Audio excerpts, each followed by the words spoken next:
Real Country 1430 AM and 107.3 FM WRDN. Brian Winnikins from World Dairy Expo. Thank you to our expo sponsors, including Wisconsin Soybean Marketing Board, Wisconsin Corn Growers Association, Farm First Dairy Cooperative, Bauer Seeds and Service, UtterTech, and Annabis Silo. Joining us is Wisconsin Ag Secretary Randy Romanski, who's been here at Expo, and we're going to talk a little bit about some of the things going on with the Department of Agriculture.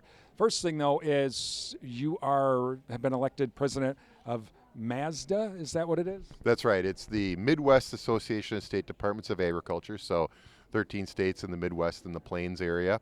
I'm really happy to contribute in that regard. I always think Wisconsin first when I participate in things, and I look forward to making sure that this can be an opportunity for added voice for Wisconsin, but also for our Midwest partner states. There's a lot of similarities from the states in our region, and this is a way for us to give voice to the importance of agriculture, what each of our states has to offer, and I'm happy to serve in the role.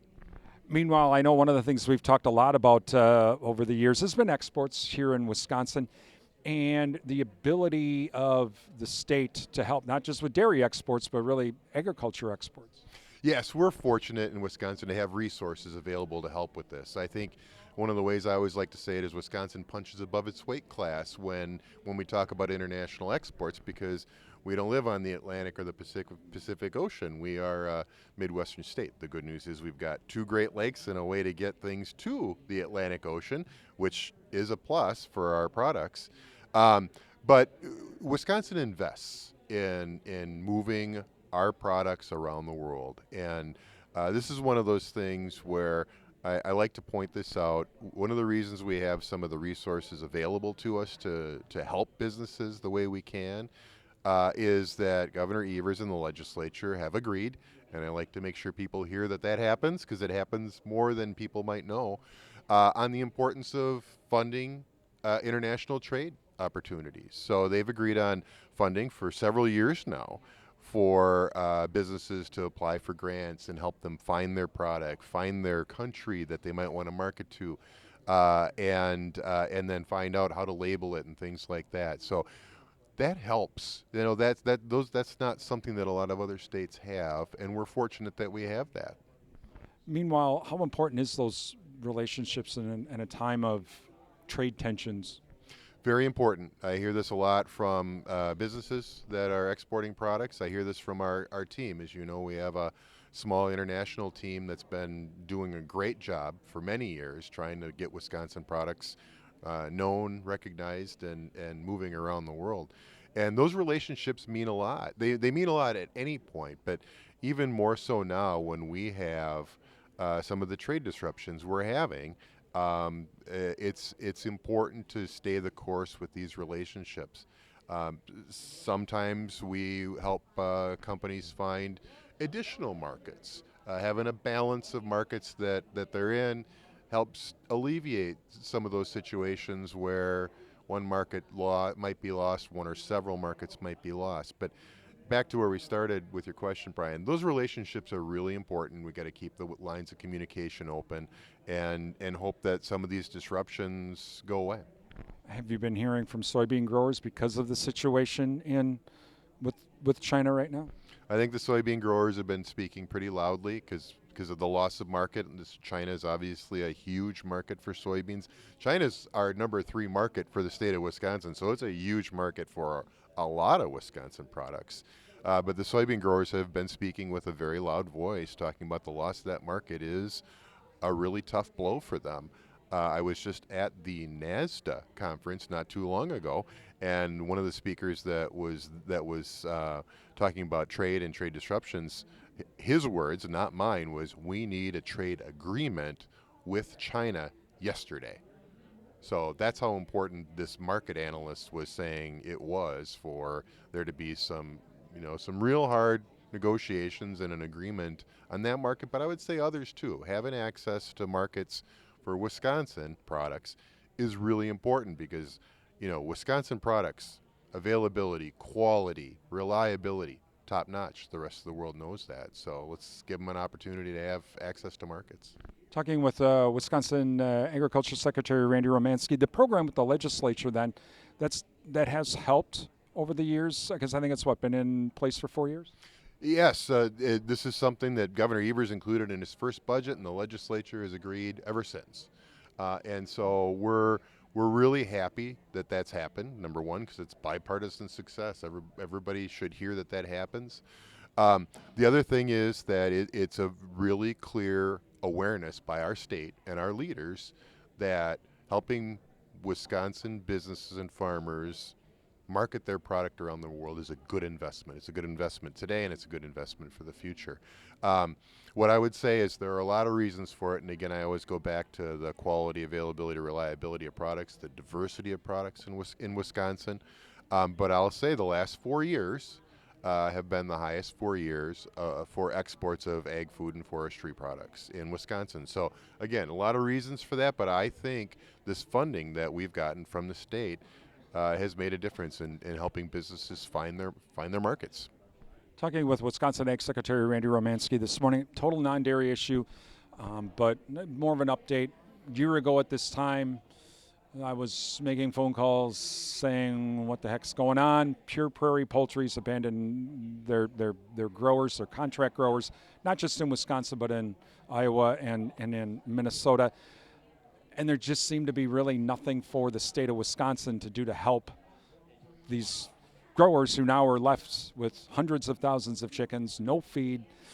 What do we do? And it turned into a pretty big nightmare. There's also concerns that other industries are going to potentially this type of system of contract growing, contract farmer for dairy farmers. I'll use that, excuse me, as an example. While it's one thing to be able to, these poultry growers are able to sell chickens to the people driving down the road for $1 each. You can't do that with dairy cows if that company does the same thing that Pure Prairie Poultry did, but they just abandon them. So has there been conversations not only with the legislature, but inside the department of what are we going to do to prevent this from happening again, or we got to have a plan in place? Well, the really unique thing, and I think you did a nice job of setting it up, so I won't dig deep into the details, but the thing that I would say is it was a really unfortunate circumstance. A business went out of business and affected farmers in 3 different states. The unique thing about it is each of those states had a different set of laws on how to deal with this. And I remember when we were going through that, in some cases it was, people here were asking, why don't we have a law like Minnesota, or why don't we have a law like Iowa? And similarly, people were saying, why don't we have a law like Wisconsin? So it's one of those, it's really difficult to project a situation like that where out-of-state business goes out of business and affects farmers here.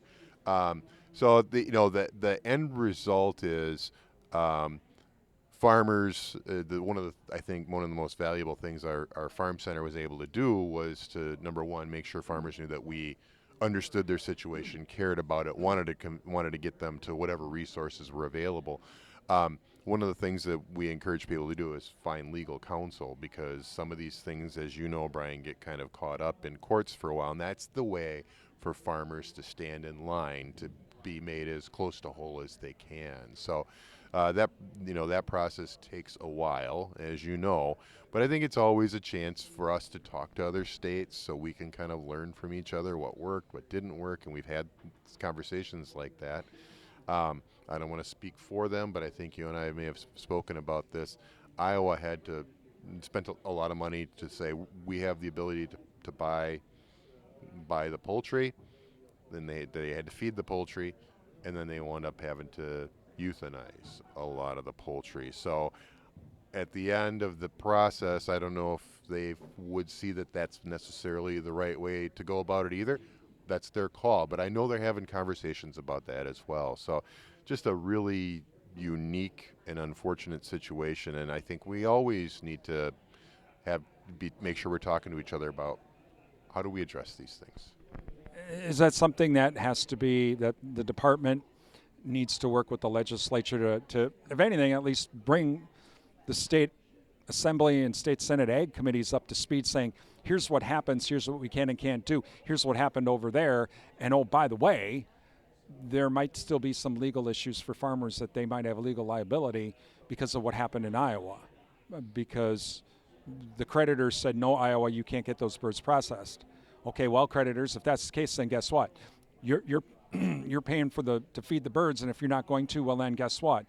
Animal cruelty charges here against you. I mean, is that something that needs to be talked about here? Because to me, it seems like the creditors had it the best of both worlds here. Well, and again, don't want to speak for Iowa. I know they were kind of in that unique situation of we have these birds. We don't want them to go to waste. That's why we took these birds on. Here in Wisconsin, we were fortunate. We had a lot of conversations with legislators while it was happening. During that process and a little bit afterwards, just to make sure everybody understands what our law is, what we can do as a state, just so we're framing it. Because as you know, we don't tend to lobby on things like this. We are an information source. So our big point in this is, number one, we care about the farmers. Number two, we want to always be taking a look at our laws. How can the state be a resource? And number three, answer questions. And we've had conversations along the way with legislators, and as I said, with other states too, about this process. So I think it's an ongoing conversation, over time to see what if anything could be done to prevent a situation like this.